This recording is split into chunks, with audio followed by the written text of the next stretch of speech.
discutir sobre São Paulo, né? E acho que é um tema fundamental, haja vista que não é possível pensarmos a cidade ou políticas públicas para a cidade sem a gente saber do orçamento, das finanças públicas, quer dizer, como é que a gente pensa a cidade se a gente não tiver essa noção sobre o erário público e, portanto, a nossa capacidade, não só de aplicar, investir, né, mas também, e aí, claro que o Vitor é o professor aí da noite, vai também explicar como a gente pensar formas outras de arrecadação, né, já não estou fazendo spoiler nenhum aqui, né, Vitor, mas é porque, como eu já li as propostas de todos vocês, eu sempre sei um pouquinho daquilo que vem pela frente, são ideias absolutamente importantes, posso assegurar a todos que estão aqui, mas, então, queria agradecer ao Vitor Lins, que está aqui com a gente hoje,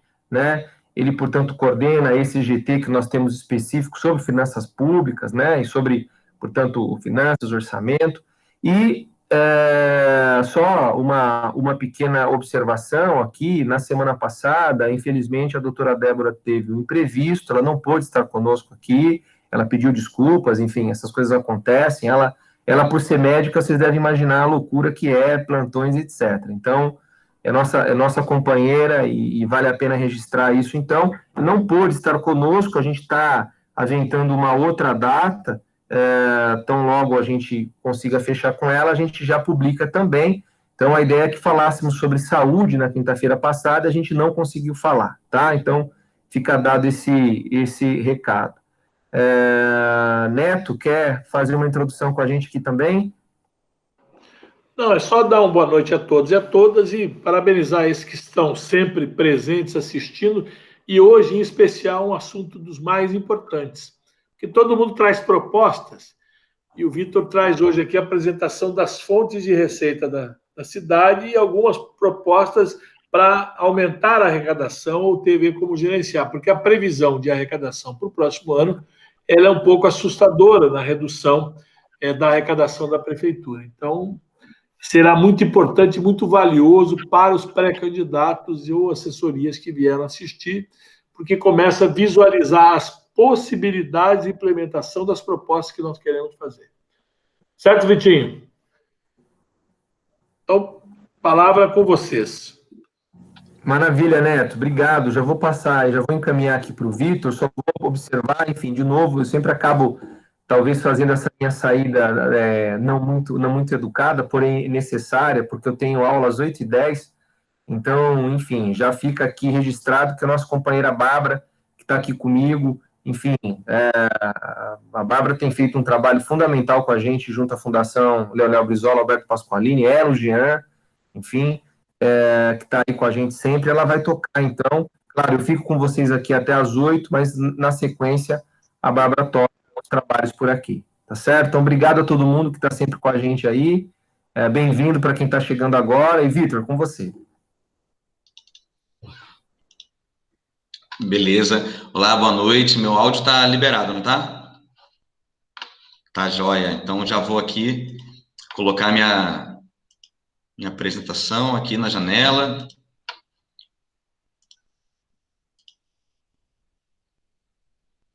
Foi daquele jeito que a gente testou, Paulo? Tá indo, ainda não apareceu. Troca, né? Seleciona a tela correta. Porque você precisa colocar a tela que você quer compartilhar com a gente. Aqui só tá aparecendo o seu nome que você vai fazer a apresentação. Tá bom, peraí. Eu testei antes e acabei não conseguindo, peraí. Vamos lá.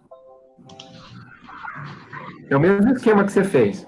Mas eu não sei o que... Bom, parei a apresentação, eu acredito, né? Deixa eu de novo aqui tentar. Qualquer coisa você manda para o Luiz, e aí o Luiz pode compartilhar a tela, enfim. Não sei se o Luiz já tem a tela aí. Agora apareceu. Aí se eu aperto aqui, troca. Aí, troca, é isso aí. Legal. Então, beleza. Maravilha. Perfeito. Beleza. Bom, se acontecer qualquer problema técnico, me digam que eu interrompo, por favor. A gente avisa, fica tranquilo. Beleza. Boa noite a todas e todos. Obrigado, companheiros, companheiras, pela oportunidade da gente conversar hoje, em especial para o Antônio Neto e para o Paulo, que presidem, né, o nosso diretório municipal e a nossa fundação. Me foi incumbida a função de conversar junto com os companheiros do GT de Finanças como a gente pensar a organização financeira do município de São Paulo. Essa tarefa não é simples e divertida, não é das mais divertidas, porque a gente tem os programas de saúde, de educação, atividades fins, né?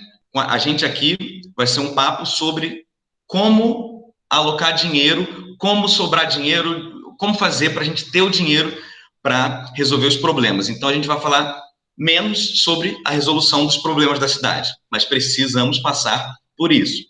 Então, isso aqui é importante, talvez mais para os pré-candidatos conseguirem, os pré-candidatos e pré-candidatas conseguirem, na sua argumentação, de apresentar o seu plano de legislatura para aquele primeiro nicho de formadores de opinião, explicar que o seu plano é consciente de onde pode vir financiamento dessas coisas.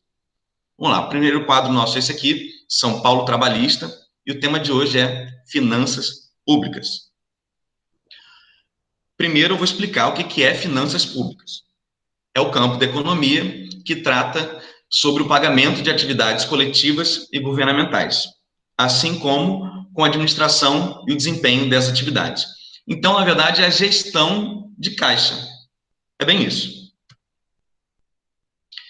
Quando a gente fala em política econômica, a gente tem 3 tipos de política econômica: fiscal, cambial e monetária.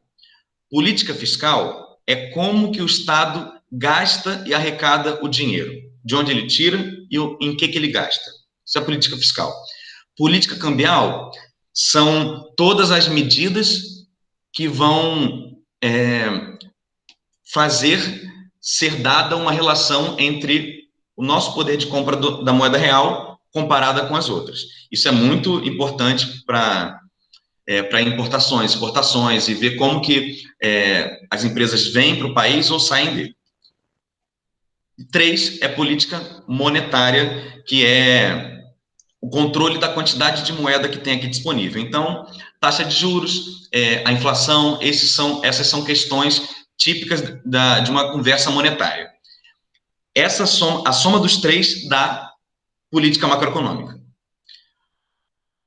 A política cambial e monetária são de função exclusiva da União. Estados e municípios, a eles sobram a política fiscal. Política fiscal é a soma da política tributária com a política orçamentária. Tributo é o dinheiro que chega, e orçamento é o mapeamento em que vai gastar. E política tributária, política orçamentária, essa palavra política é a decisão do que a gente vai fazer. Então, o que a gente vai fazer com um jeito de arrecadar impostos? Política tributária. E como a gente vai gastar política orçamentária, a soma dessas 2 políticas é a política fiscal, que é esse duto, né? Beleza. Vamos falar primeiro aqui, ó, tributária orçamentária, primeiro tributária. A gente tem 3 impostos que são de competência do município. O município cobra apenas 3 impostos. Não cobra imposto de renda, não cobra vários, só cobram 3. O ISS, que é Imposto sobre Serviços. O IPTU, que é o Imposto de Propriedade Territorial Urbana. E o ITBI, que é o Imposto de Transmissão Imobiliária. Então assim, ó, quando você compra um imóvel, você pode estar comprando ou vendendo, né, mas essa transação tem um impostinho, uma taxinha só para você passar o seu imóvel, a propriedade imobiliária. Esses são os 3 impostos. E é com isso que vocês vão lidar por 4 anos. Se ficar um pouco confuso, for informação demais, eu tranquilizo dizendo que eu vou mandar um arquivo de PDF, vou deixar com o professor Paulo, que explica tudo o que é cada imposto, qual que é o tamanho do orçamento, os números de São Paulo e como cada fator econômico altera cada coisa. Então, assim, o crescimento do PIB, se for de 1%, geralmente faz uma variação de 0,3% na arrecadação do ISS. Essas coisas eu vou passar depois. Eu acho que não seria o caso aqui da gente falar isso. Essa conversa, eu quero ser muito mais superficial. Eu quero, assim, tangenciar com a nossa chapa de pré-candidatos e candidatas, quero tangenciar que vocês se sintam à vontade para falar disso. Os números fica depois para quem quiser se aprofundar. Então, com esses 3 impostos, que não tem outros, a gente tem que entender que, assim, o que faz um prefeito, prefeita, vereador, vereadora? Eles têm que estar muito preocupados com o setor de serviços e o setor imobiliário. Porque, como a gente está vendo aqui, a maior arrecadação é o ISS, que é de serviços, e todos os outros 2 são do mercado imobiliário. Vamos falar do ISS, que é a maior arrecadação. A lei nacional, que é chama nacional, mas enfim, da União, né, uma lei federal, que diz que todos os municípios têm liberdade para escolher como vai cobrar o seu ISS, desde que seja entre 2% e 5% do valor da nota do serviço. Então, nenhum município pode cobrar menos que 2%, nem mais que 5% de ISS. Geralmente, uma cidade grande como São Paulo cobra no talo, 5%, porque se desse para cobrar 6%, cobraria 6%, cobra no teto. Em quais casos não é cobrado o teto de 5%? São 3 casos que são esses que está na tela.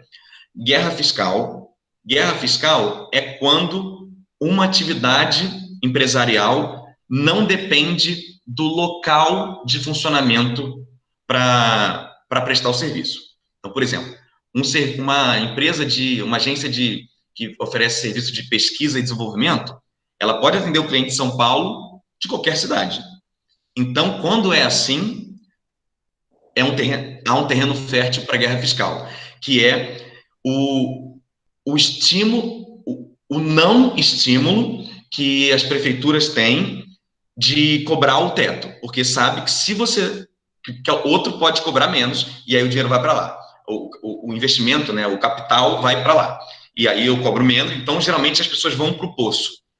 A corrida contra o poço, né? Então, geralmente, nos setores em que há guerra fiscal, geralmente é cobrado o mínimo de 2%. Outras exceções são fomento setorial. Então, por exemplo, o município de São Paulo cobra menos do que o teto para algumas atividades culturais, que é um fomento setorial. E há um fomento regional. Aqui em São Paulo, a Zona Leste tem uma lei, lá da época do Fernando Haddad, que tem um fomento regional fiscal que dura 20, 25 anos. 20 anos, um imposto é 20, outro é 25, não vou me arriscar aqui, não lembro agora. Então, assim, o IPTU, empresas que vão para a zona, que cheguem até a Zona Leste, pagam menos IPTU. Isso é um fomento regional de IPTU, para você desconcentrar o setor produtivo, principalmente para a Zona Leste, que é para lá. O ISS, né? Empresas de serviços que se instalem na Zona Leste também têm benefícios de ISS. Então, esses são os 3, né? Cobra-se no talo. Se tem possibilidade da empresa ir embora, não cobro no talo. Se eu quero fomentar um setor econômico, eu também abaixo. E se eu quero fomentar uma região, eu também abaixo. Então, se não for esse caso claro para você, saiba que a tributação é de 5% em São Paulo. Vamos lá. Então, vamos para o primeiro diagnóstico aqui. Apresentada essa noção geral de tributação municipal, vamos para a primeira proposta. Eu botei aqui na tela um texto da Constituição Federal, Constituição Federal de 88. A ADCT tem 3 partes da Constituição, né? O preâmbulo, a Constituição em si e o ADCT, que começa de novo a contagem de artigo 1, 2, 3 de novo, depois do 200 e tanto. Ato das disposições constitucionais transitórias.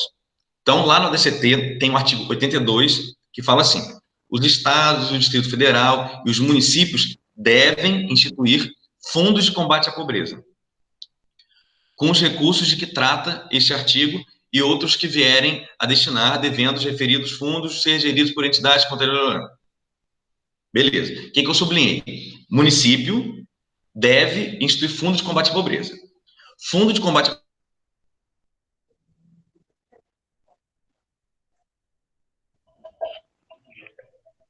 Lins, acho que cortou um pouquinho, não sei se foi só para mim.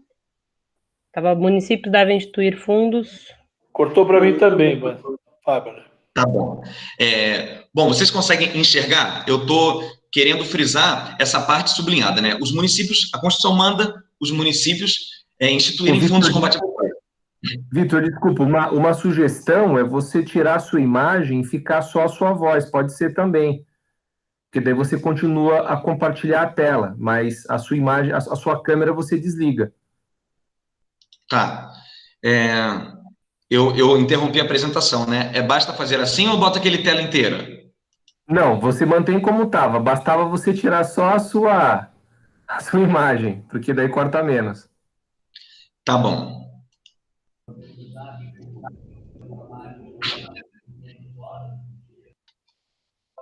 Aí, voltou. Peraí, deixa eu ver se dá certo. Vai dar certo. Ainda não deu, né? Ainda não. Agora deu, né? Agora foi. Agora foi. Tá. Beleza. Então, assim, minha voz está melhor? O seu áudio está um pouco estourando. Estourando, tá bom. Se eu colocar um fone de ouvido, será que resolve? Deixa eu ver aqui.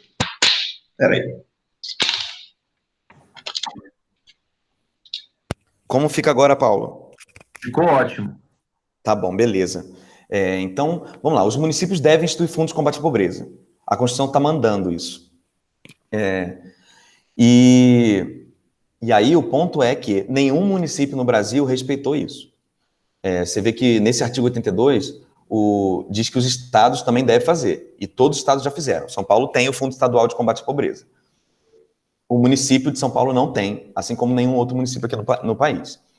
Então, isso é uma oportunidade para um partido trabalhista vir e bater numa proposta. Então, vamos lá. De onde tirar dinheiro para esse fundo? O artigo 2 fala o seguinte, o parágrafo 2º desse artigo fala: para o financiamento dos fundos municipais, poderá ser criado um adicional de até 0,5 ponto percentual no ISS. Então, o lance é o seguinte, vou voltar aqui. A gente cobra ISS no máximo. A gente só não cobra para aqueles outros setores que ou a gente quer ajudar ou que a gente não quer que eles atrapalhem a gente. Então, para todos os outros, é responsável a gente respeitar isso aqui, fazer um fundo de combate à pobreza, é bacana, e a gente tem de onde tirar, que é aumentar 0,5 ponto percentual no ISS, mas se a gente aumentar 0,5 ponto percentual no ISS de tudo, a gente sofre guerra fiscal e quer dizer, não vai estar fazendo fomento setorial tudo que pode, nem todo regional que pode, se a gente aumentar imposto para eles. Então, qual que é a proposta aqui? É aumentar 0,5 ponto percentual só para aqueles setores que já são tributados no máximo. Então, quem é cobrado 5% de imposto, vai ser cobrado 5,5%. Com esse dinheirinho que vier a mais, a gente faz um fundo de combate à pobreza municipal. E aí, então, essa que é a proposta número 1. Criação do Fundo de Combate e Erradicação à Pobreza, FUNCOEP, a partir da arrecadação de 0,5% advinda dos serviços tributados já alíquota máxima. Então, por exemplo, setor bancário, 0,5% em cima deles. Vamos lá. Diagnóstico número 2. Um desafio importante que se coloca à iniciativa privada é a observância com rigor da legislação tributária, né? Então, a gente sabe que é super complexa a legislação dos impostos e as empresas têm que lidar com isso, né? Então, um problema é que o contribuinte está sempre sujeito à fiscalização pela auditoria municipal, né? Sofrendo eventuais multas por irregularidade. Então, a gente sabe que o empresário tem um monte de coisa que ele tem que fazer e pensando até no empresário que quer ser certinho, não é tão simples para ele. E aí, o temor da auditoria e os resultados negativos de uma multa, se ele tiver algum erro, mesmo que ele não... Estou falando de um empresário bem intencionado, a gente sabe que isso é um problema que se coloca, né? Tanto que isso é discutido quando a gente compara a nossa legislação nacional com de outros países que são mais tranquilos. Até na Europa, que tem estado de bem-estar social muito grande, o jeito de se pagar imposto é mais simples do que aqui. Bom, mas entretanto, sabe-se que a maior parte dos contribuintes não é fiscalizada por falta de recursos, né? Até para pagar a diligência dos auditores, pagar a mão de obra, né? Ter equipe de auditoria. Então, a gente tem dois problemas. Se o contribuinte é pego num erro que não seja uma fraude, ele sente inseguro em investir aqui de alguma forma. Mas também, aquele cara que é sonegador quanto mais, ele sabe que a chance de ele ser fiscalizado é baixa, porque a gente não tem mão de obra suficiente para isso. Como resolver esse problema? Autorregularização. O que a gente fez aqui no estado de São Paulo? Eu sou auditor fiscal do estado de São Paulo. O que a gente fez no estado? A gente fez um programa de estimular as empresas a se autorregularizarem. Como que a gente fez isso? O banco de dados do fisco vai fazendo os cruzamentos. Quando aponta inconsistência, vai para uma fila para os auditores pegarem e irem fiscalizando aqueles da fila. Tem parâmetros para a gente otimizar, por exemplo, sei lá, uma empresa que tem um faturamento maior, uma empresa, enfim, tem alguns critérios para a gente ver, mas a gente sabe que a gente não vai conseguir fiscalizar tudo. Então, o que a gente fez? Esse primeiro cruzamento de dados que apontam eventuais inconsistências, a gente vê assim, se um contribuinte já é sonegador quanto mais, se ele está sempre errando, a gente não vai dar um benefício que a gente quer passar a dar agora. Mas para o cara que está sempre certinho, o que a gente faz? O computador cruzou o dado, viu que talvez ele esteja errado, aí o próprio computador já manda um e-mail, uma mensagem para o contribuinte falando assim, olha, nosso computador viu um erro, nenhum humano ainda olhou esse erro, vê se você concorda com essa máquina aqui. Se você concordar, paga a diferença que apontou. Se você não concordar, se você achar que a máquina errou, você está certinho, não tem problema não. Só diz que você não concorda e você entra para a nossa fila de fiscalização. E a gente, te fiscalizar não é uma ameaça, não, tá? Tipo, só vou ter que ir verificar, né, se você está certo ou não. Beleza. E aí, o que a gente viu? A gente viu o quê? Aí, o gráfico agora, que está aparecendo aí para vocês, é o seguinte. A gente pede arrecadação de multa, porque o cara se regulariza sem pagar multa. Para ele é bom, porque ele não está sendo multado. Mas uma lógica que vem à mente é a seguinte. Poxa, então, a gente vai perder a arrecadação, né? Porque estava arrecadando multa com um sonegador e agora, para uma pessoa que errou, você não vai cobrar multa.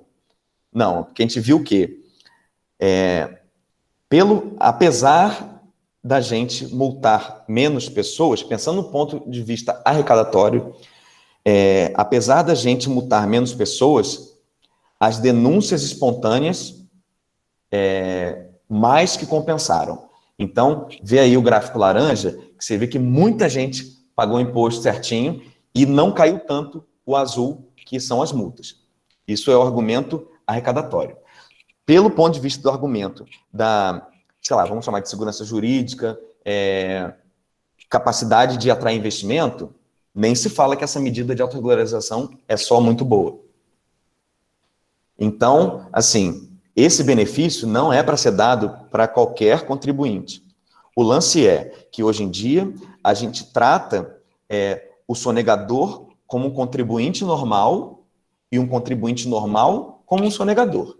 A gente tem que tratar contribuinte que errou como um cara, com um contribuinte que só errou, e o sonegador a gente tem que pegar mais pesado com ele, sim. Então, a gente classifica, beleza. Isso aqui traz... A gente vai trazer, com essa medida, a gente traz mais investimento, mais empresas vão abrir em São Paulo, que vão se sentir mais confortáveis para trabalhar bem aqui, com menos imprevistos, e a gente vai aumentar a arrecadação. E a gente aumenta a arrecadação diretamente, porque mais pessoas pagam o imposto que o computador detecta, mas também Só pelo fato de mais empresas virem aqui, a gente traz emprego, renda, e a gente tem mais arrecadação pelo imposto normal dessas empresas que vieram aqui, que antes nem estariam aqui. Beleza. Então, a proposta 2 é instituição de um programa de estímulo à conformidade tributária. Estímulo porque a gente está dando um incentivo, né, para ele se autorregularizar. E conformidade tributária é isso, ele está em dia nos conformes com o fisco. Qual que é o diagnóstico 3 que vimos para a cidade de São Paulo? Quando os investidores vão alocar recursos, eles fazem, né, análises contábeis. Então, assim, do mesmo jeito que uma pessoa vai na Bolsa de Valores ver onde que ele vai botar o dinheiro, é mais ou menos parecido, ele compara as ações e escolhe. É mais ou menos muito parecido quando um grupo econômico vai escolher investir na China, na França, no Brasil, e dentro do Brasil se vai ser em Fortaleza, se vai ser no Rio de Janeiro, se vai ser em São Paulo. Então, beleza. Na Bolsa de Valores, eles podem olhar todas as empresas que têm capital aberto ali, têm o mesmo idioma contábil, eles falam a mesma coisa, e aí você pode comparar um com o outro. Tá. Na contabilidade pública, a coisa é mais bagunçada. Cada um tem a sua regra. Cada um faz o seu balanço contábil do seu jeito. Então, o que não tem aqui no Brasil? Muito. Comparabilidade. Você não consegue comparar. Muitas vezes é difícil. Se você pegar duas cidades muito parecidas, você não consegue afirmar com certeza qual que está melhor que a outra. Porque eles têm dialetos diferentes contábeis às vezes. Então, a gente precisa, assim, todo o mercado privado, as empresas grandes, todo mundo usa o mesmo idioma contábil, que é esse no final ali, que eu botei a sigla, IPSAS, International Public Sector Accounting Standards. Em português, isso é padrões contábeis, os padrões internacionais de contabilidade do setor público. Então, os governos estrangeiros, eles têm um jeitinho, todo mundo faz o seu balanço igual. Então, a gente tem que adaptar, é importante que a gente adapte a contabilidade da prefeitura para os investidores saberem, para colocarem dinheiro aqui. A gente aqui é um partido que a gente quer atrair investimento, é importante para a auditoria, então só tem a somar. Beleza. Então, a proposta 3 é adequar a contabilidade pública municipal às IPSAS, que é quem a OMC, a ONU, até o FMI, todos recomendam. Isso não é um problema, é só o jeito contábil, né, de colocar. Deixa eu ver aqui. Tá bom, qual que é o custo disso? Isso é muito baixo. Assim, você pega um curso, algumas horas, em menos de uma semana, você dá um curso de qual que é o modelo de IPSA, compra manuais das IPSAs e treina os funcionários que faziam aquilo, que fazem os balanços. É só falar, agora você vai fazer desse jeito aqui. Pronto, é só isso. E a gente tende a aumentar muito a arrecadação, porque pode explodir de investimento para cá. Qual que é o diagnóstico número 4? Isso começou uma conversa que eu estava querendo saber assim. Eu estava até conversando com um companheiro, Lucas.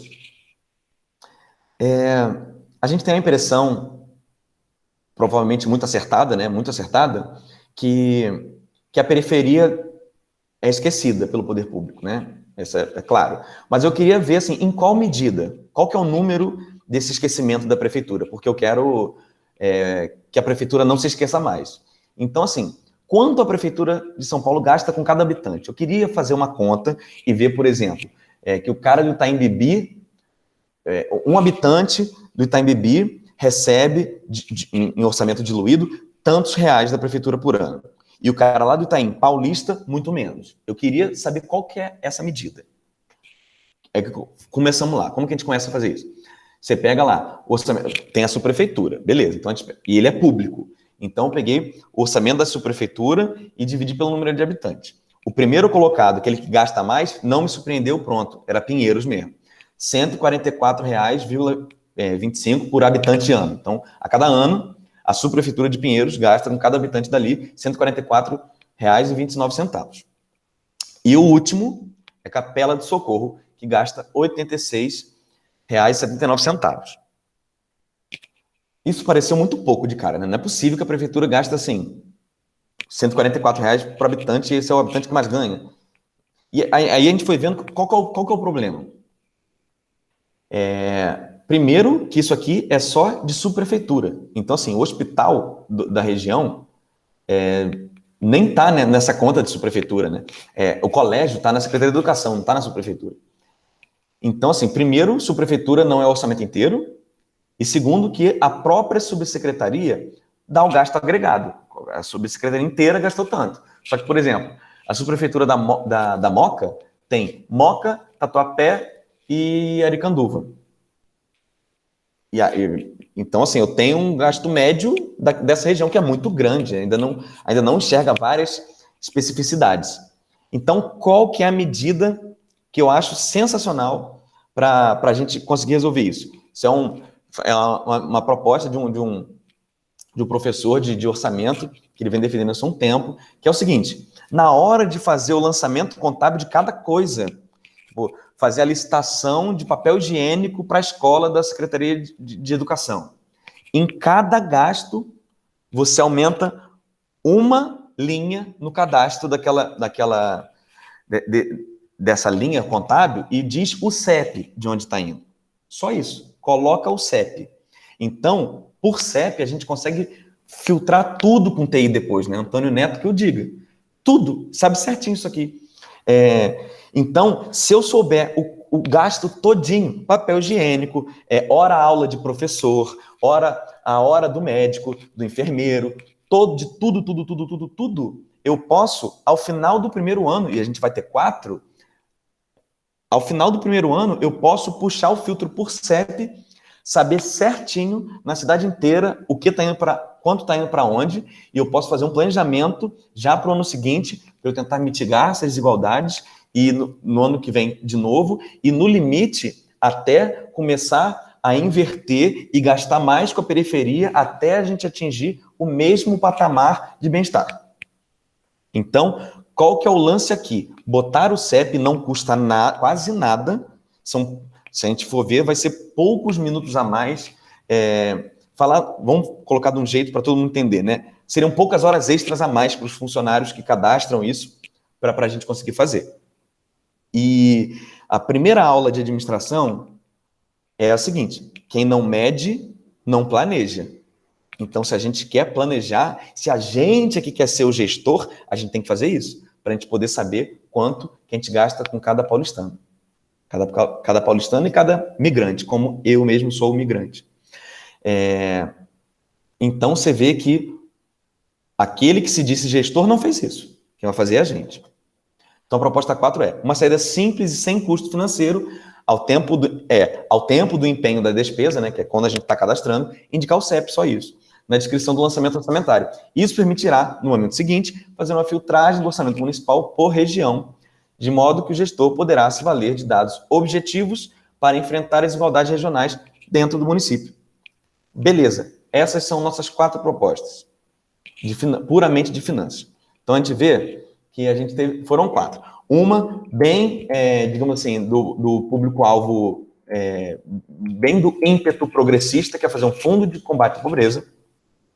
A gente tem uma segunda, que é de trazer recursos, investimento para a cidade, que é emprego e renda também, e a gente dialoga com o setor privado. A gente não assusta ninguém apenas com um plano revolucionário. A gente está incorporando toda a linguagem deles. Só que a gente quer fazer direito. A proposta 3, a gente, trazer mais investimentos. Isso aqui, de novo, a gente está trazendo mais capacidade de fazer frente aos problemas. E 4, esse daqui também é bem progressista. A gente vai começar a medir, a ter a medida da desigualdade, para poder mitigá-las. Beleza, acabamos as 4 propostas, aí coloquei um brinde aqui. Esse é o ano de reforma tributária, então, com certeza, é importante que as pré-candidatas, os pré-candidatos tenham, sei lá, um mínimo de uma assessoria, né, para o que falar. Talvez eles sejam interpelados sobre qual que é a opinião deles para a reforma tributária, como que isso vai afetar o município, o que está sendo defendido. E eu vou fazer um breve relatozinho, 3, 4 minutos, e indicar algumas possibilidades para vocês.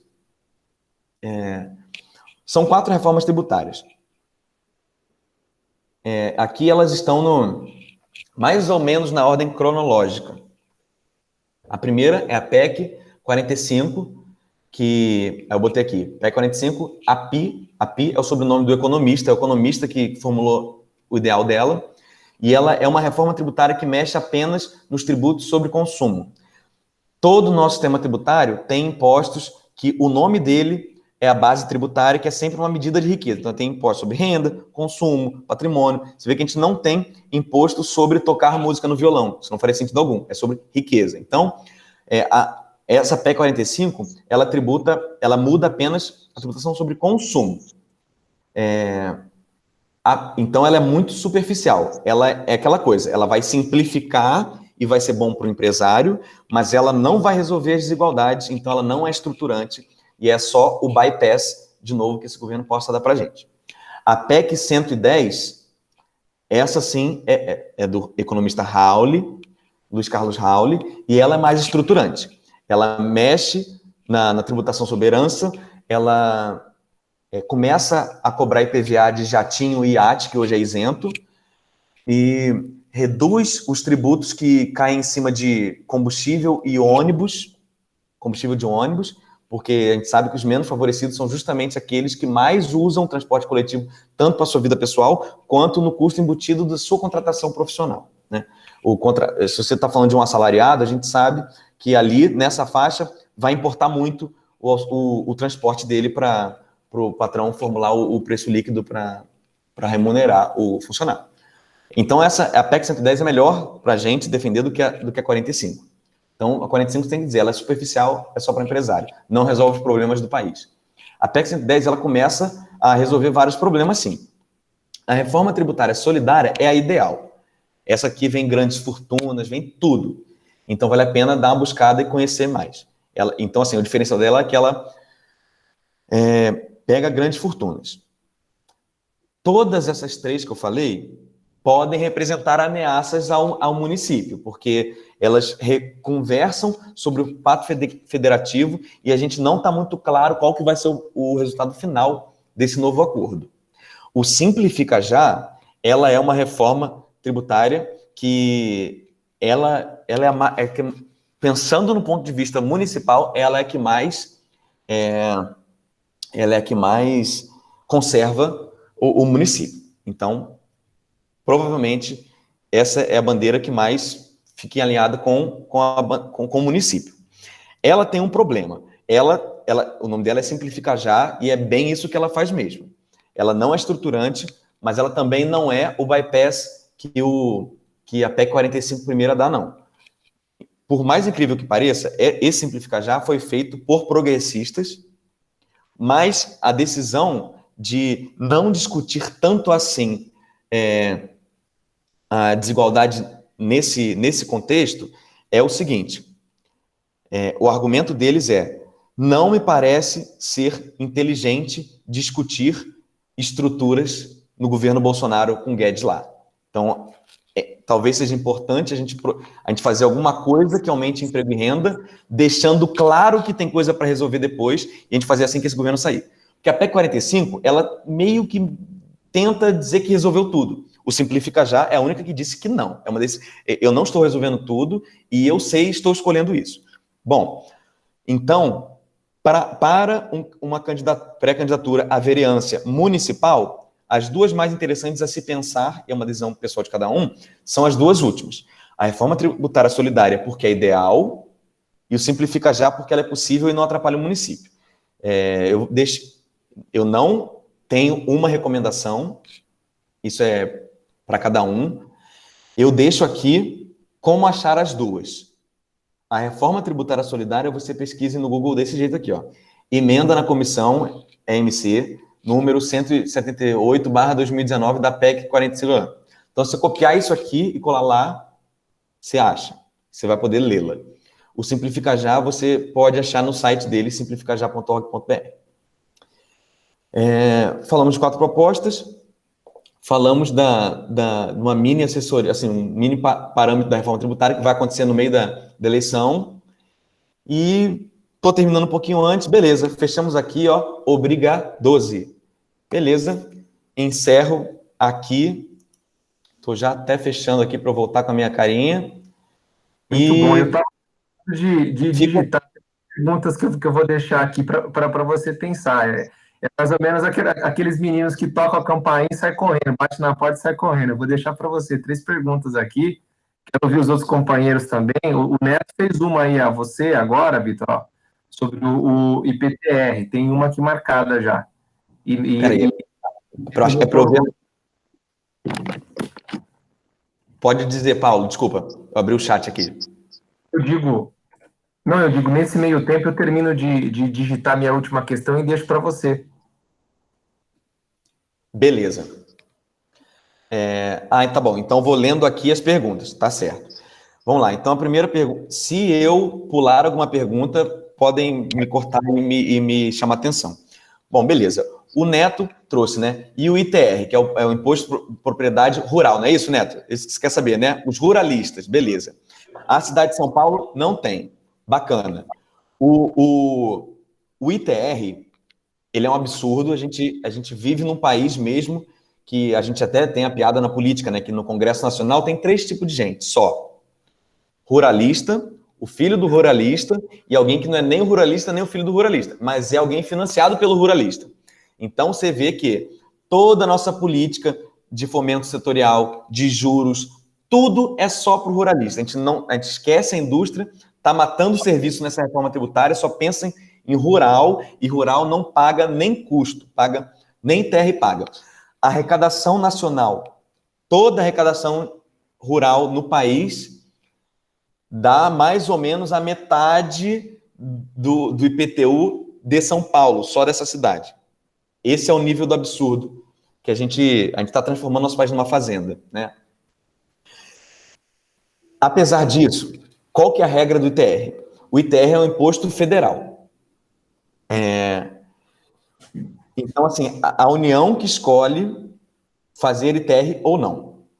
A Constituição dá uma possibilidade para a União fazer um convênio com o município, porque já que o município já está acostumado a fiscalizar IPTU, se o município fizer um convênio com a União e o fiscal de IPTU começar a fiscalizar o ITR também, metade desse valor arrecadado fica para o município. Então, qual que é o nosso parâmetro? A gente, como prefeito, não pode instituir ou mudar o ITR aqui dentro. A gente poderia fazer só um convênio com a União, mas a União que escolhe as regras e a gente só fiscaliza por eles e pega metade do montante. Então, qual que é o cenário ideal? É a gente ter a Prefeitura de São Paulo e termos Ciro Gomes na presidência. E aí, beleza, a gente faz esse convênio e mete pau no ITR. Ô, Paulo, eu vou pedir para você, talvez, silenciar alguns companheiros. Pode ser? Porque eu estou ouvindo uns ruidinhos. Claro, desculpe. Não é você mesmo, não. É outros, né? O administrador consegue fazer? Tem alguém que deve estar sem querer com coisa aberta ali. Sim, acho que sim, mas enfim, todo mundo que está aqui, se fechar, a gente fecha agora. Beleza. Bom, respondi, Neto, ou quer que eu faça mais algum comentário? Não é da liberdade municipal escolher tributar o ITR.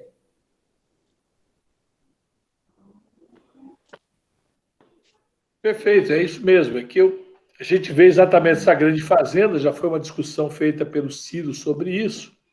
São Paulo tem 1/3 de zona rural. Então, também pode ser perfeito. A gente teria um potencial muito grande, né, para a gente... verdade. Agradeço as palavras do Tiago ali, que me fez um agradecimento no chat. Vamos lá, para as 3 perguntas do Paulo. 1. As propostas são fundamentais, mas talvez tenham uma natureza de médio a longo prazo. Verdade. Nesse sentido, o que poderíamos pensar sobre ações mais imediatas e que possam ser realizadas pelo Poder Executivo já nos primeiros 100 dias de governo? Olha, vamos lá. Das 4 propostas que eu coloquei, Colocar o CEP a gente faz agora, mas realmente só colhe o resultado no ano seguinte. A conformidade tributária, esse já tem efeito agora. Já tem efeito agora. A contabilidade municipal, a gente também só vai ter efeito ano que vem, quando o balanço inteiro estiver disponível. E o Fundo de Combate à Pobreza, a gente já tem agora também. Então, o Fundo de Combate à Pobreza, que é uma medida bem progressista, a gente já vai pegando coisinha para fazer lá na ponta, né? Até o Bolsonaro diferenciou os pobres dos paupérrimos. Então, a gente já consegue, nos primeiros 100 dias, dar um tapa para cima nos paupérrimos, com o Fundo de Combate à Pobreza, com a arrecadação adicional do ISS ali, que vai ser muito pouco. E para setores que são mais estáveis, que já são cobrados a alíquota máxima. Eu tive essa preocupação, né? Então, o Fundo de Combate à Pobreza a gente já faz dentro de 100 dias e para a gente até tentar superar essa crise, a gente consegue, com a conformidade tributária, melhorar o ambiente de negócio já nos primeiros 100 dias.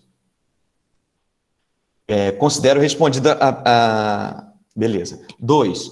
Na minha opinião, as contas públicas paulistanas permitem realizar políticas públicas sociais de maior impacto ou estamos na dependência de um aumento de arrecadação? Tá. Olha, beleza. A gente... É os dois, né? Vamos entender em qual medida. É um problema que todos os municípios enfrentam, que o prefeito, ele fica mesmo como um zelador de uma forma, porque quase todo recurso que entra já é carimbado. Para você ver, a margem de liberdade para escolher o investimento não é 10%, geralmente é uns 4% do orçamento inteiro, o que o prefeito pode escolher de onde investir para cá ou para lá. Fazer investimentos mesmo de infraestrutura para a gente mudar a coisa. Isso é muito pouco. Muito pouco mesmo, né? A gente está amarrado pela LRF, que é aquela lei do Fernando Henrique Cardoso, Lei de Responsabilidade Fiscal. Então, isso aí é uma coisa que a gente não consegue mudar só na União. Então, o que a gente tem? A dívida pública, eu acho que a gente teria que apresentar uma oportunidade de renegociar a dívida. Vou falar aqui uma coisa de dívida pública, que eu não coloquei no plano de governo, porque tem coisas que a gente tem que fazer depois de eleito, né? Tem coisas que não é interessante a gente anunciar. Mas é preciso fazer auditoria da dívida. O que é auditoria? Só olhar o que está acontecendo. Se está tudo certo, a gente paga. Auditoria é diferente de calote. Só que, né, se a gente fala auditoria, muitos empresários ficam todos preocupados com o que vai acontecer. Mas não tem problema, eu acho fundamental e respeitoso ao cidadão a gente fazer uma auditoria da dívida pública de São Paulo. Provavelmente a gente vai ver contratos que estão errados e, por exemplo, uma desconfiança andando, mesmo antes da pandemia, andando por São Paulo, a gente vê que cada vez mais os ônibus estão menos cheios. Estão muito cheios, né? Mas cada vez menos cheios do que antes. O uso dos aplicativos, principalmente no centro expandido, os aplicativos de transporte, eles têm aumentado. Então, já que não está tudo crescendo, parece uma suposição razoável que, em alguma medida, ainda que pouco, em alguma medida, o transporte público está sendo menos usado, em alguma medida. Isso é uma desconfiança e é daí que nascem as auditorias. Então, se a gente fizer... Só que eu percebi que, ano a ano, essa sugestão de redução do uso do transporte público, essa possibilidade pode ser que tenha acontecido já há alguns anos, de lá para cá. Mas, paulatinamente, ano a ano, a contribuição daqueles contratos de subsídio que a prefeitura paga para as empresas de ônibus só cresce. Então, isso causa alguma estranheza. A gente, no poder, deveria fazer auditoria da dívida e auditoria dos repasses para as empresas de ônibus. Provavelmente a gente vai arrumar uma gordura orçamentária ali, com certeza. Eu tenho certeza que a gente vai arrumar gordura ali fazendo isso. Beleza, Vitor. Como eu fiz 3, enfim, você pode pular a minha terceira, que eu me sinto contemplado. Eu estou falando sobre arrecadação, acho que você deu conta. Estou preocupado com... Também queria passar, tem uma pergunta aqui do Chico Luz, da Bárbara, enfim, e de outros aí, tá bom? Beleza. Vou para eles agora, então. Maravilha. Chico Luz, como funciona a tributação de grandes empresas de tecnologia, internet, tipo a Microsoft, Google, Facebook, Os serviços são tributados pelo município. Então, a publicidade que você paga, todo mundo vai pagar esse ano, né?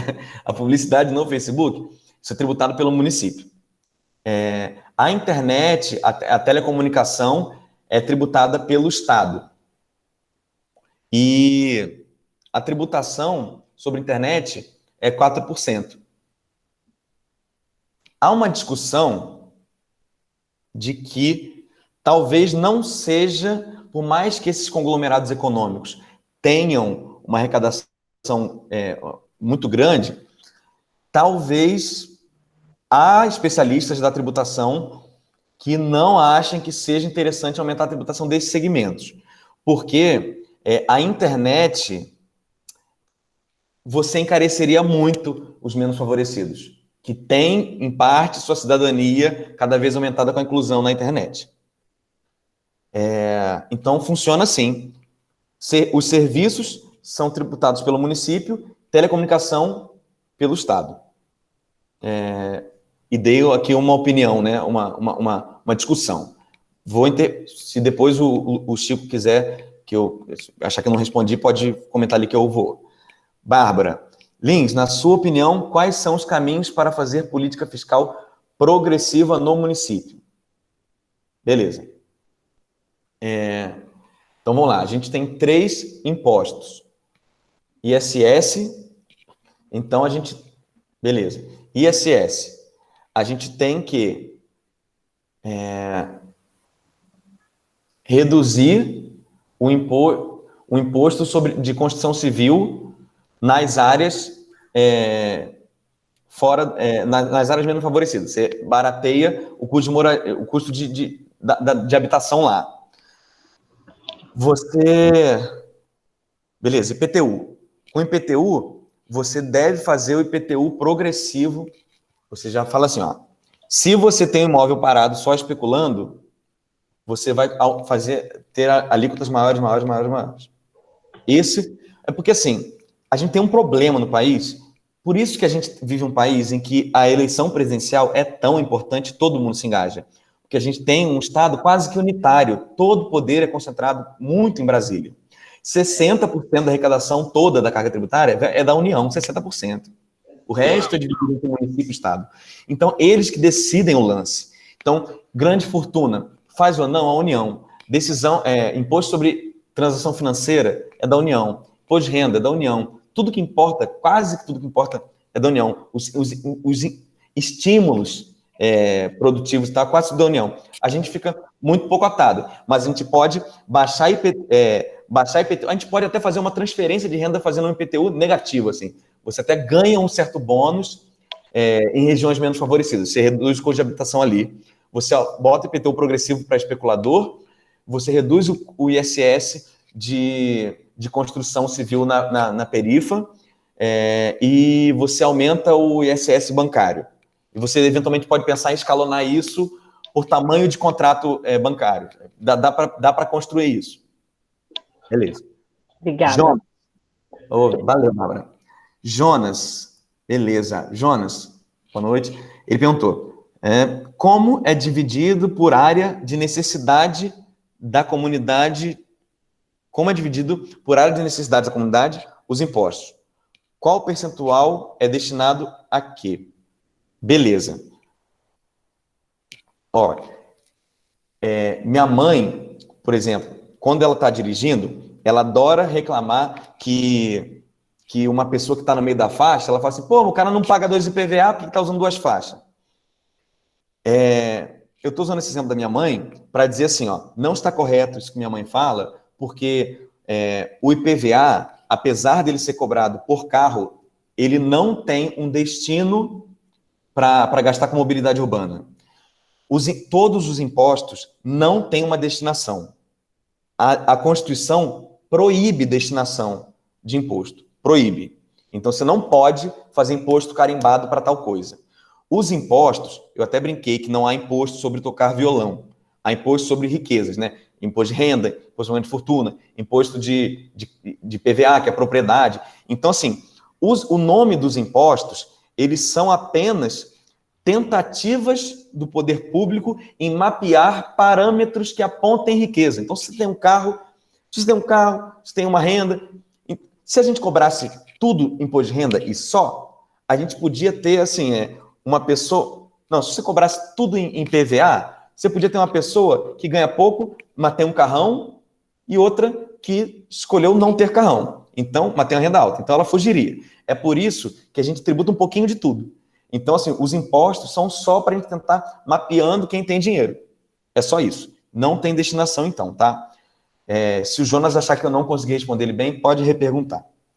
Vou para agora o Jonas Duarte. Um abraço, Jonas. Falamos hoje essa semana, né? O Vitor, deixa eu fazer um breve comentário sobre esse ponto. Acho que a pergunta do Jonas me remete muito a qual a destinação, não a receita, mas as despesas, e como elas são distribuídas, aí seria outra conversa, né? Olhar certinho. E eu trabalhei com orçamento público na prefeitura, e uma coisa que para mim ficou muito forte desde que eu saí de lá, né, que a gente consegue olhar a segmentação do orçamento, das despesas orçamentárias de várias formas. Tem até o site, o IRIS, do Tribunal de Contas do município, você consegue organizar ali por secretaria, por programa, mas acho que um ponto que eu acho muito bacana, você falou aqui da questão do CEP, é que a gente não consegue ainda regionalizar o orçamento, né? Existe uma grande dificuldade de regionalização do orçamento. Quando o Jonas pergunta qual percentual destinado, uma coisa que a gente não consegue chegar é qual que vai para cada comunidade, né? Não consigo pegar ali o bairro, sei lá, o Jaçanã e saber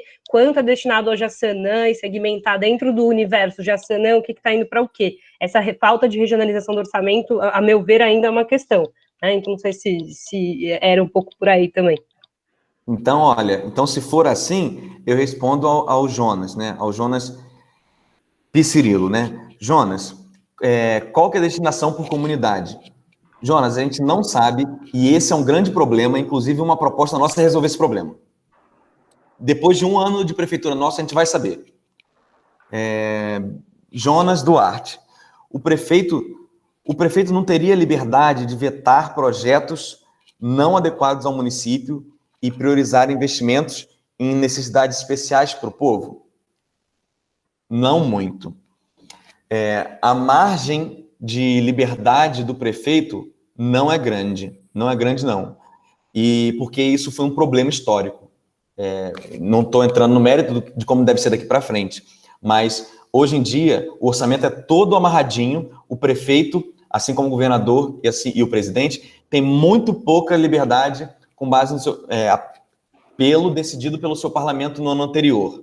Muito pouca liberdade. A Bárbara deixou um link. Cristiano Rocha. Quando você cita a questão dos ônibus, vi uma proposta de acabar com a SP-Trans por acharem que fica caro o subsídio do Estado para a condução e ainda assim o valor da passagem continua caro. Quer dizer, o subsídio que eles dão é alto e é alto também. Então, acabar com a SP-Trans. O que eu penso sobre isso? Pensa que pode ser revisto para sobrar um pouco? E para outra área? Olha, primeiro, privatizar a SP-Trans para ir para outra área. Se não tiver solução e privatizar a SP-Trans, a gente tem que gastar com os menos favorecidos, porque geralmente eles dão esse bypass para pagar a dívida e vai para o banco. Mas, em primeiro lugar, eu nem defenderia a privatização da SP-Trans. Acho que a gente tem que ir além para cada vez mais tentar prover possibilidades do custo ser menor e financiado pelo Estado. Uma coisa, por exemplo, se a gente, eu tenho certeza que se a gente pegasse uma linha de ônibus só, tipo, a linha tem lá o número e a letra, escolhe só uma, e o termo jurídico é encampar. Você pega e fala assim, olha, não precisa mais prestação, não, deixa eu administrar uma linha. Se a gente faz isso, a gente consegue jogar o preço para baixo, e eu acho que a gente pode, usando a lógica da iniciativa privada, até gerar uma concorrência e quebrar o monopólio deles. Tanto você vê que a gente tem o Banco do Brasil, a Caixa Econômica, é com eles que a gente mais ou menos tenta baixar os juros de algumas coisas, com relação para não ficar na mão do Bradesco, né? E do Itaú. Se eu não tiver respondido, Cristiano, por favor, pode me dizer. Eu acho que a gente tem que auditar, reduzir o subsídio, que eu tenho certeza que ele está sendo maior, cobrar eventuais multas, porque se a gente auditou e viu que estava errado, eles mentiram para a gente, isso não podia ter acontecido. Então, e tudo isso ser convertido na redução de preço. Quando a gente chegar num preço bem baixinho, talvez a gente pode até pensar em tirar de outra área para bater aqui e tentar quase que fazer um custo zero. Beleza. Tá, o Chico Luz fez uma outra pergunta, que é a última aqui. Então, se tiver cedo, não sei se está cedo ou não está, mas eu estou na última pergunta, então se alguém quiser, eu encorajo a fazer alguma pergunta se quiser. Estamos tranquilo, parece. Qual que é o nosso teto de horário, Bárbara? Olha, a gente costuma 8h20, mas a gente pode chegar até 8h30 sem problemas. Pode tranquilamente responder. Tá bom, a gente está médio, tranquilo. Beleza. Chico Luz, o caso do Itaú que foi denunciado na Câmara deve se repetir com outras empresas. Que mecanismos podem evitar ou identificar essas situações? Chico, eu vou passar para a pergunta do Jonas, porque eu não sei o caso da denúncia, peço desculpas, não estou atualizado. Se você puder descrever para mim no chat, eu vou poder entender e dar uma opinião, tá? Eu não conheço essa denúncia que você mencionou. Jonas Duarte, uma outra dele. Assim que você, Chico, escrever, eu vou ler, tá? Jonas, a prefeitura é um banco com 18 bilhões em caixa, enquanto um córrego poderia ser canalizado com 100 mil reais. É um dado chocante, né? Eu sendo prefeito, Jonas tá... Vamos lá, Jonas é prefeito já 2024, né? 2028 e tal. O Jonas sendo prefeito, ele faria um córrego, um córrego já. Isso implicaria em quê, né? Tem necessidade de dinheiro? Tá bom. Qual que é o nosso parâmetro?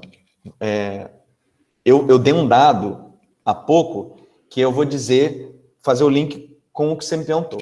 Eu falei, em dado momento, que o orçamento do prefeito é todinho amarrado, que geralmente os prefeitos têm a liberdade para investir uns 4%. O que é investimento? É bem isso, obra. É mudar a estrutura da cidade. Então, eu vou mandar o PDF com tudo explicadinho dos gastos, todinho da prefeitura, você pode ler e todos vocês podem ler e se instruir. E saibam que, se você quiser logo ver no começo o valor inteiro, pega 4% disso e é mais ou menos a verba da qual você poderia dispor como prefeito. Ou você, como vereador, poderia pressionar para fazer. Então, como que vê 4% de uma coisa? Pega o valor ali e multiplica, bota vezes 0,04. O valor que der vai ser o total que você tem de liberdade para fazer investimento de infraestrutura, como você está falando. Aí você pode pegar isso e dividir por 100 mil, que aí vai dar quantos córregos, se você quiser gastar tudo em córregos, vai ter esse número. Consegue fazer tantos córregos. E aí você vai ver que vai ter ponte, vai ter outras coisas que você quer fazer, e aí é uma questão de priorização do gestor. Beleza. Tá bom. Chico Luz falou, o Itaú tinha uma empresa de fachada sediada em outro município, mas as operações aconteciam em São Paulo. Houve uma gigantesca evasão de tributos. A gente está falando de uma fraude estruturada e de guerra fiscal aqui. É uma guerra fiscal feita a partir de fraude estruturada, então. Bom, é muito provável que qualquer reforma tributária, qualquer uma que passe agora esse ano, ou começo do ano que vem, qualquer uma que passar vai impedir isso. Porque o campo fértil para esse tipo de fraude é a pouca comunicação entre os entes. Então, assim, o fisco do município daqui não fala com o fisco do município de lá, que não fala com... Então, todas as reformas, todas elas estão unindo a administração tributária de todo mundo. Então, não vai dar para pular mais. Beleza. O Jonas Piscirilo fez uma... Então, acho que respondi o Chico, né? O Jonas Piscirilo falou, há a viabilidade de um orçamento participativo em subprefeitura, com a comunidade auxiliando as maiores necessidades? Olha, eles meio que dizem que já fazem. Como que funciona? Cada subprefeitura, aí se alguém tem muita experiência em subprefeitura e entender que na prática não é aquilo que eu sei que é na legislação, me corrija, por favor. Escreve aqui que eu vou ler para todo mundo. Mas, como funciona a subprefeitura? A subprefeitura tem eleição periódica para conselheiro da subprefeitura. Então, você tem lá então, o subprefeito, na hora de fazer os gastos regionais ali, ele não precisa obedecer o que os conselheiros decidiram. Porque, no limite, você poderia, sei lá, ganha na prefeitura o PSB com o PDT, e aí o PSDB e o PSL fazem mó campanha para pegar todos os conselheiros da prefeitura. E aí são eles que vão mandar? Não. Né? Então, assim, o subprefeito não precisa fazer o que os conselheiros decidiram, mas ele é obrigado a ouvi-los e a opinião deles fica registrada em ata. Então, isso é um grande fator de constrangimento, porque o subprefeito quer fazer uma coisa, mais ou menos, não quer botar lá para o negócio. Quando o conselho da subprefeitura bota em ata, registrado, que eles são contra esse gasto, apontaram que tem que fazer isso, e o subprefeito faz outra coisa, isso pode ser tão problemático para o subprefeito depois, que ele tenta evitar fazer isso. Então, ele tenta conversar com os conselheiros, já tenta botar uma gordurinha, ele vai trabalhar com tantos por cento, e uma gordurinha ele deixa para ver o que o pessoal acha que é mais necessidade. Tá bom, vamos resolver aqui, vamos resolver ali e tal. Geralmente é assim que eles fazem. Um orçamento participativo inteiro, eu não sei como seria operacionalizar isso. Mas assim, porque, vamos lá, você pode escolher seria um combinado democrático diferente, né? Você poderia falar assim, ó, cada subprefeitura tem um orçamento. Metade, vamos supor, metade os conselheiros decidem, que é o bairro escolhendo. A outra metade é o partido que ganhou a eleição na prefeitura. Porque aí você tem um descompasso, você tem uma tensão entre o planejamento central daquele partido que ganhou a prefeitura e vai fazer um planejamento de 4 anos, e você tem mesmo a ouvidoria, o ouvir da população e tal. Nem sempre essas duas coisas vão para o mesmo caminho. É uma decisão política, ver em qual medida cada um vai ter seu peso. Então, assim, não tem uma resposta técnica, tá? Isso é um combinado político. Érica Monteiro. Ouço falar que existe hiperfaturamento e que o prefeito compra voto dos vereadores. Tem como fugir disso e ser íntegra? Não estou à venda. Beleza. Ó, nesse lance do prefeito ter o orçamento todo amarrado, o orçamento é votado e fechado mais ou menos na segunda metade do ano para dizer o que vai ser gasto no ano seguinte. Então, por exemplo, Márcio França, prefeito em 2021. O primeiro ano dele, ele tem 4 anos de mandato, então ele vai escolher 4 orçamentos. Mas não é assim com os 4 anos dele. Ele escolhe atravessado. Então, o primeiro ano do Márcio França, ele vai ter que obedecer à última decisão de orçamento do Bruno Covas. E assim que o Márcio França tiver de saída, ele vai deixar... Assim que o Antônio Neto tiver de saída, ele vai deixar um orçamento amarrado para o próximo, que vai ser do nosso partido também.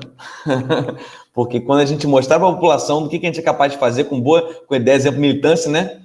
A gente vai conseguir mudar muitas vezes São Paulo. Beleza. Então, é assim que funciona o orçamento.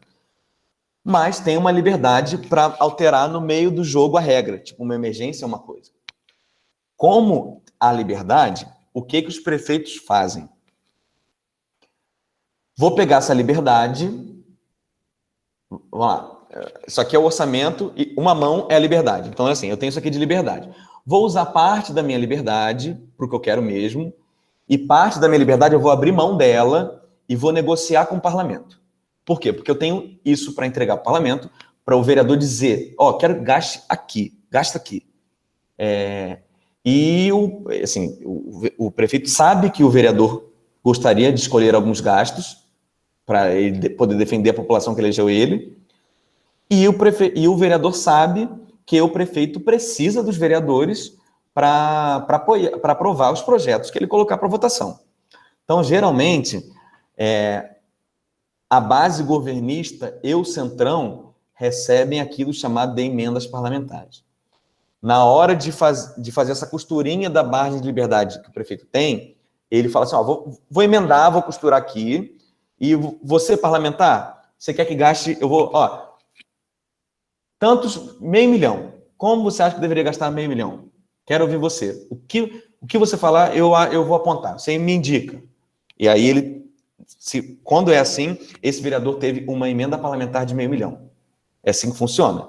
Então, se você não estiver à venda, você pode simplesmente nem se colocar à disposição de apoiar o prefeito por conta de emendas. Então, ele vai saber que você não é um campo fértil. O PSOL sabe fazer isso bem. Eles ficam na oposição, eles decidem ficar na oposição e são pouco, quando não, chamados às emendas parlamentares. Deixa eu ver se tem outra pergunta aqui. Tá bom, a Bárbara falou assim, a Bárbara fez um complemento. Bárbara, é para eu ler ou é para o pessoal ler só? É para eu... Posso ler? Só que estava falando dessa questão de ser intercalado, né? E tem a questão do PPA, LDO e LOA, qual que eram os prazos e aprovações, só para complementar. Beleza. Isso já é bem técnico. Eu acho que se eu falar, as pessoas não vão guardar, né? Então, quem quiser vai lá no chat, copie isso, bote num bloco de notas, no Word, que é bacana o que ela escreveu ali. Beleza. Chico Luz. Nas propostas de reforma tributária, algumas delas definem novas fontes de arrecadação para os municípios. Ele está perguntando se isso acontece, né? Se na alguma nova arrecadação, ele falou, por exemplo, o imposto sobre grandes fortunas. Vamos lá. A gente conversou hoje que o município tem 3 impostos. IPTU, 2 imobiliários, IPTU e ITBI. IPTU, que você paga ano a ano por ter uma propriedade. O ITBI, que é pago na transação, uma compra e venda. E os serviços. Então, mercado imobiliário. Todas as propostas de reforma tributária não mudam em quais são os impostos que o município tem. Só uma delas, que é a PEC 110 do Raul. E aí, essa PEC 110, ela tira os serviços do município e dá para o Estado, porque o Estado tem imposto sobre comércio. A União sobre indústria e o município sobre serviço. Cada ente tem um imposto do setor produtivo. E aí, como a gente tem um monte de regra e é maior confusão, né? Essa nova proposta tributária, ela junta tudo em um imposto só, deixa com o Estado, que era quem tinha a maior fatia da soma desses. O ICMS, que é o do Estado, ele é maior do que o ISS, é maior do que o IPI. Então fica com o Estado, que é a vocação dos tributos do setor produtivo. A União perde muito pouco o IPI, e ela vai ter outros impostos, então beleza, para lá. O município sairia perdendo. Para compensar, só nessa proposta do Raul, da 110, o município perderia o ISS, ficaria com os 2 do imobiliário, e para compensar, ele ia ganhar o IPVA, que é do Estado, e o imposto de herança, que é do Estado. É isso. Sobre as outras propostas, ninguém muda o que cada um tem. Só muda a quantidade do bolo, mas não o nome dos impostos que eles têm. Imposto sobre grande fortuna é só a União. Só a União que tem. Beleza. Vou aqui ler uma... Eu falei do Chico. Jonas Duarte. Precisamos fazer novas leis, novos políticos, nova sociedade. Onde que eu tenho para atender o meu patrão, o povo que me paga e que eu não posso atendê-los nas suas necessidades emergenciais, como enchentes, córregos... Eu daria uma folha em branco ao meu cliente. O povo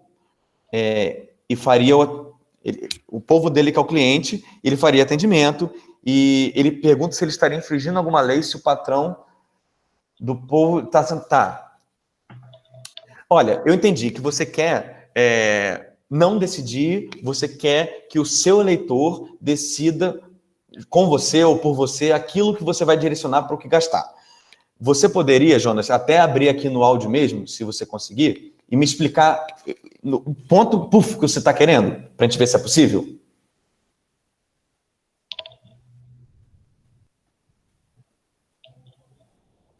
Jonas Duarte está aqui com a gente?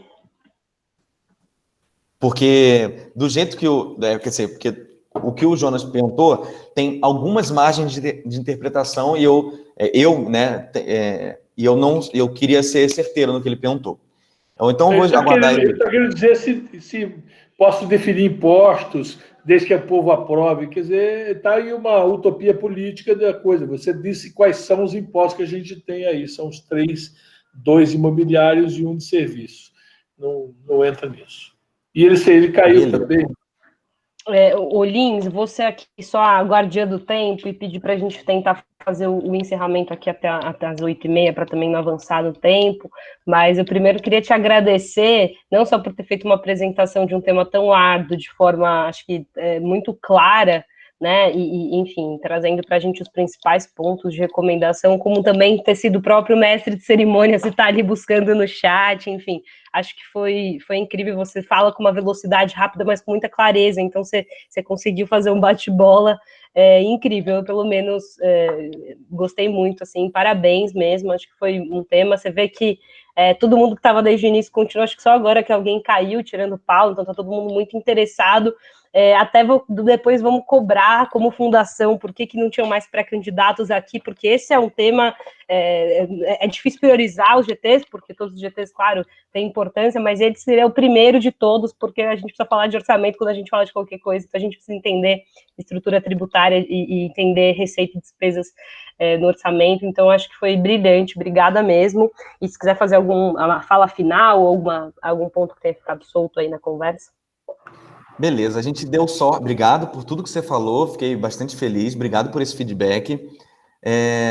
Eu estou vendo aqui os agradecimentos do pessoal dizendo que gostou e eu quero deixar um abraço para todo mundo. Fico feliz, eu fico muito feliz em ver que vocês gostaram. E aí eu vi que o Lucas Alves falou assim, ó, parabéns, muito bom. E aí, para ser justo, eu quero dizer que aquele negócio de colocar o CEP para a gente saber certinho onde está gastando na perifa, essa proposta ela veio de um acadêmico de orçamento e tal, e quem me contou essa ideia desse professor foi o Lucas Alves, que falou aqui. Ele é especialista, né, ou está se especializando, não sei se ele terminou o curso que ele estava fazendo, ele tá uma pós no Tribunal de Contas e tal, aqui do município. Então, o Lucas é um cara fantástico. Bom, obrigado. Desculpa, só complementar, eu acompanho muito de perto, porque eu conheço algumas das pessoas que trabalham lá, o trabalho da Fundação Tite Setúbal, né? Eles estão muito preocupados com esse tema, então eles contrataram aí 2 pesquisadores, um deles é o Pedro Marim, que trabalhou na gestão do Haddad como coordenador de orçamento, acho que ele estava lá na coordenadoria de orçamento, então ele é um cara que terminou o doutorado, está aí atuando na cidade, também é um pesquisador, você falou desse trabalho do Lucas, então acho que é legal falar da Tite Setúbal, porque eles estão fazendo um trabalho muito legal, então é um ator interessado em discutir, está conversando com um monte de gente na cidade sobre esse tema, assim. Bacana. Olha, eu agradeço demais mesmo. Bom, vou deixar aqui meu WhatsApp, como alguém falou ali também, deixou? Vou deixar o meu aqui também. Se vocês quiserem tirar qualquer dúvida de tributação, de orçamento, você pode me mandar um WhatsApp dizendo as coisas que você quer fazer, e a gente conversa em qual medida que isso é possível. Eu agradeço muito a oportunidade do Antônio Neto, do convite da Bárbara e do Paulo, em nome da Fundação, e eu fico à disposição. Vocês sabem, quer dizer, os mais antigos principalmente, né, sabem que eu era aquele cara que batia ponto lá no partido, todo dia estava ali nas reuniões, todo mundo junto, então eu tenho muito interesse que a gente eleja o maior número de pessoas, então eu disponho bastante do meu tempo de a gente fazer conversas individuais no Zoom para a gente tentar mapear seu plano de legislatura. No limite, 80 e poucos candidatos é muito, mas não é infinito, a gente consegue isso, então todo mundo a gente consegue conversar. Eu agradeço demais a oportunidade, viu? Tamo junto. Neto, quer fazer alguma fala? Não, mais uma vez agradecer ao Victor Lins, ele já começou, eu lembro que fui dar palestra lá no CID-PD, para a militância, e ele é um dos coordenadores lá da Zona Leste, então você sabe que é um militante que está à disposição dos companheiros e companheiras. Parabéns, Vitor, obrigado mais uma vez. Bárbara, parabéns aí pela condução, é isso mesmo. É pena que não vieram os outros. Por favor, puxe a orelha daqueles que não vieram. Vamos puxar. A gente ainda tem mais dois, que é educação e saúde, né? As duas políticas sociais aí que têm maior destinação orçamentária e grande relevância. Então, vamos fazer um esforço para trazer todos os pré-candidatos para as conversas de outras lideranças e militantes. É Bárbara, isso, gente. Bárbara. Oi, Chico. Antes de terminar, vocês me permitem fazer uma observação a você e ao presidente. Neto, eu ontem fui com uma equipe fazer... Ontem não, no domingo, eu fui com uma equipe fazer produção de fotografia e vídeo na região central de São Paulo. E eu fiquei extremamente entristecido com o que eu encontrei na Praça da Sé. O Ciro tinha falado sobre essa questão da destinação de hotéis no centro de São Paulo, né, para a população, que era um projeto que a prefeitura ficou de implantar e não fez nada. Olha, Neto, havia na minha avaliação, quase 1.000 moradores de rua na região da Praça da Sé no domingo. E aí eu me pergunto o seguinte, né? Que caminhos nós podemos encontrar para minorizar esse problema? Porque esse problema tem várias faces. Eu fico me imaginando como é que um turista pode ir para a Praça da Sé, que é a principal praça de São Paulo, e encontrar com uma multidão que está habituada a conviver com roubo de celular, com roubar bolsa, sair correndo, e também a questão social. Então, eu queria colocar isso porque eu fiquei tão impressionado que nós não fizemos uma única imagem, nós decidimos ir embora, eu fiz uma fotografia da catedral, porque eu ficaria envergonhado de mostrar aquelas imagens da minha cidade para qualquer brasileiro. Eu queria que o partido pensasse, talvez, na possibilidade de a gente discutir essa questão de uma maneira muito vertical, porque são muitas facetas de um mesmo problema, e para a gente não ser autoritário, não ser higienista e também não ser omisso, eu acho que a gente tem que se preparar, porque a eleição do Márcio, no primeiro momento, vai exigir uma posição muito clara sobre isso, e nós não podemos perder a receita que o turismo traz para São Paulo. E se esse problema não for equacionado, eu acredito que a gente vai viver uma situação quase beirando o caos no centro de São Paulo. Tá? Me desculpem a fala até emocionada. Um abraço, Chico. Chico, a gente junto vai mudar isso aí, tá bom? Você vai se eleger e se eu puder te ajudar a você formular o melhor plano para cada paulistano menos favorecido poder melhorar o seu nível de bem-estar, é isso que a gente... É só isso que a gente está se propondo a fazer aqui, né? Muito obrigado por você ser você e estar se colocando à disposição para entrar na política, e é com essa turma mesmo que a gente vai mudando até como a população encara a gente. Muito obrigada. É isso aí. Vai lá, Bárbara. Vamos fazer com que a Fundação possa olhar isso no projeto de governo, pensar nisso. Há um pensamento sobre isso, há uma necessidade de resolver o problema do centro, não só da Praça da Sé, porque você ainda pegou uma parte, eu diria, ainda bonita, com tudo isso, toda essa tristeza que você viu. Que você descer para a Rua Elvete, aí você vê farrapos humanos ali na Cracolândia, que nos entristece sobremaneira e que nenhum dos governos que passaram por aí tiveram, eu diria, coragem ou atitude de colocar dinheiro para resolver o problema. Perfeito, né? Vamos sim, posso levar aqui para o Paulo, né? A importância de repente, a gente, depois dos ciclos aqui de apresentações dos GTs, que já está chegando ao fim, né? coloquei, então tem mais 3 apresentações, a gente pode, de repente, fazer uma conversa com especialistas nesse tema, não só, você trouxe aqui população de rua, dentro da temática de população de rua, a gente pode dialogar com direitos humanos e dialogar sobre o assunto da Cracolândia, que eu acho que é de extrema importância, sim. Então, eu vou reportar isso ao Paulo para que a gente tente promover esse debate. E, Chico, estou à disposição para a gente dialogar sobre esse tema também, tá bom? Muito obrigado, muito obrigado. Muito obrigada, gente. Boa noite a todas e todos aí que nos acompanharam e obrigada, Vitor. Te encaminhei por e-mail já também o chat aqui da conversa, caso tenha alguma das questões que você queira depois levar para o GT e para quem vem dialogando com você, tá bom? Beleza, obrigado, viu? Tchau, tchau, um abraço. Boa noite a todos e a todos, um abraço. Bom descanso.